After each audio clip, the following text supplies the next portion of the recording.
So back in July 2000, so last year, 2021, myself and Ali, so Ali's my wife, we owned 100% of the company. We decided that we wanted to sell the majority of the business to the staff via an employee ownership trust. So this has been a really big move for the company, and after 20 years, we did it on our 20th anniversary birthday. So it basically means now that the company is owned by the majority of the company is owned by the staff, and the business has to be run in their best interest. Staff have to be consulted. So yeah, in a nutshell, that's employee ownership. So running the business for 20 years, I think any business owner would appreciate that's a long time, and it's not easy. It's a lot of responsibility. So you do consider an exit strategy as a business owner. And over the years, we had approaches, people that were, because we've been doing well as a business, we had approaches from other bigger companies who were interested in buying us. But myself and Ali, we just couldn't do that for the staff. In an industry, within the market research industry, there's not many independent market research companies around, and a lot of companies, a lot of names that perhaps we can all think of have been sold and have been part of a bigger group, part of a bigger company, and where are those companies now?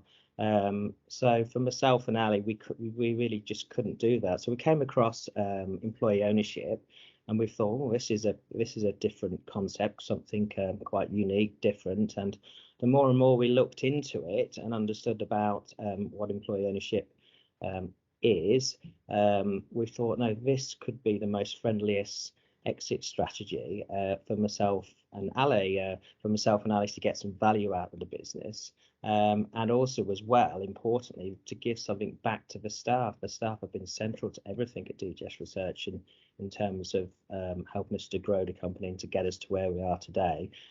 So it really felt really good to actually give something back to the staff and to secure our independence as a company and the legacy of the company.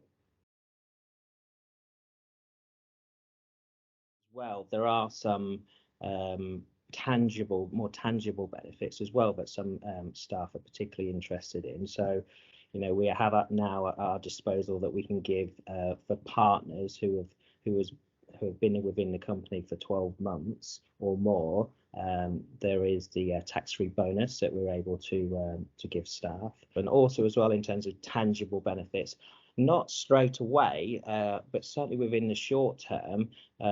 Staff, because they own the majority of the business, will have more access to the profits of the business. So those bonuses are what they are today in terms of tax-free bonuses. But later down the line, as long as the business carries on performing as well as it has been doing, those bonuses could be significantly more because they will have access to the profits of the business. So there's some of the tangible elements. But I think the bigger piece is about the whole, what it is. We are employee owned, what it says to people outside, what it says to the people within the company. The staff have to have a say. They are the majority owners of the company. So we have to put them at the heart of everything that we do. Actually, we've just done our My DGS survey, which is our employee survey that we do, and 99% of them have said that they're really happy with the new employee ownership status. So it's gone down really well with staff.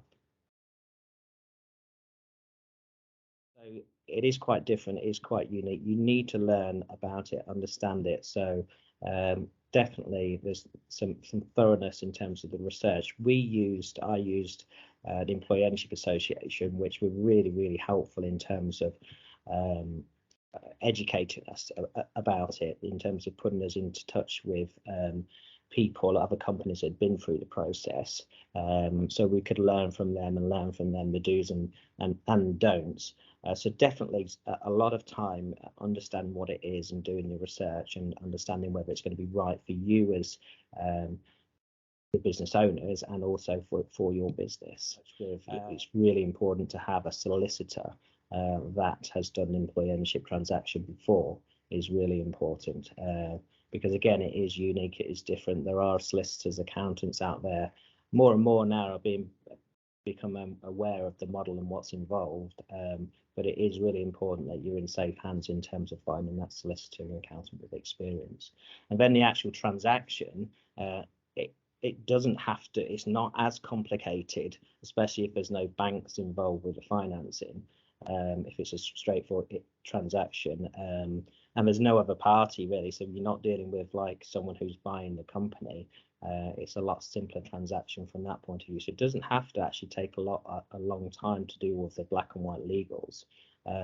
But it's not just about the black and white legals. It's about preparing your business for it, speaking to staff, getting all of the communication documents out there, and getting the business ready for employee ownership, because it could be a step change for many companies.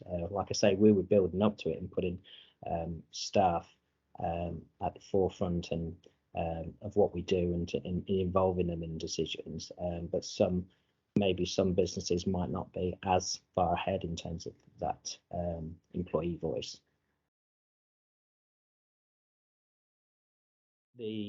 Definitely, like I was saying about the research and being thorough in terms of whether it's going to be right for you as the owner and for the business, because it is a step change. It will be a step change for the owner, for the founders. You know, you are going to have to be letting go and no longer are all the decisions in. Because before it used to be myself and Ali who were the key decision makers, and the board as well. But you know, going forwards, you do have to step back. So you do need to be ready for it. There has to be a change, and you need to be doing it for the right reasons. You know, there are tax benefits around this becoming employee owned. And you need to be doing it for the right reasons, though, and the business needs to be ready for this in terms of employees being at the heart of everything that you do. A good reaction, but it's taken some time to bring everyone along the journey, and it continues to be a journey in terms of employee ownership. This is a big thing. They are now owners of the business. They need to understand, and this is some of the things we've been doing in the first year, and they need to understand about the finances of the business and the profitability of the business and what affects the profitability. That's a big thing for staff to kind of understand and to get their head round, and that will take time. So that's the other thing, I guess, to know that this is a journey, and we're at the start of the journey. I think one thing we did find hard is when we were announcing this to all of the staff, it was all it was all part of lockdown. So unfortunately, everyone was based at home, and I had to announce it in via Teams, and I couldn't see anyone. So that was really hard, and that was a bit unfortunate. I wish that we'd been able to do it face to face, and I wish we'd been able to gauge people's reactions. I mean, they did ask questions, but it's just a little bit. It was a little bit difficult because we did it all remotely with such a big announcement to make for the business.